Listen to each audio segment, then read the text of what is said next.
আমাদের রাজ্যতে এত সিন্ডিকেট ভরে গেছে। মানুষ ভাবছে যে টিএমসির সিন্ডিকেট এত ভরে গেছে বিজেপি আসলে মনে হয় কমে যাবে। দাদা, দাদা, ও দাদা! গাঁজাখোরের সাক্ষী যদি মদখোর হয় কেমন হয় দাদা? একবার ভেবেচিন্তে দেখুন। যেখানে বিজেপি আছে চোখ খুলে দেখুন।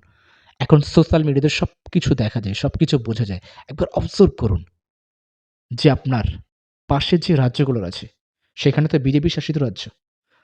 একবার চোখ দিয়ে দেখুন। হয়তো অনেকের মনে এটাও আবার হতে পারে, তাহলে কি আমি টিএমসিকে ভোট দিতে বলছি?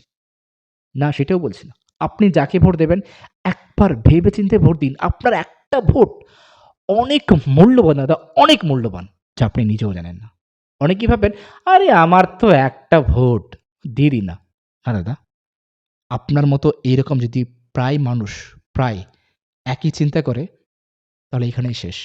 আর যদি আপনার মতো মানুষ সচেতনভাবে হয়, সচেতন হয়ে যদি সঠিক জায়গায় ভোট দেয়, আপনার মতো সবাই যদি একইভাবে সচেতন হয়ে সঠিক জায়গায় ভোট দেয়, ব্যাস যা চাইবেন সেটা না হলেও অনেকটা কাছাকাছি পাবেন। Thank you. ভালো থাকবেন।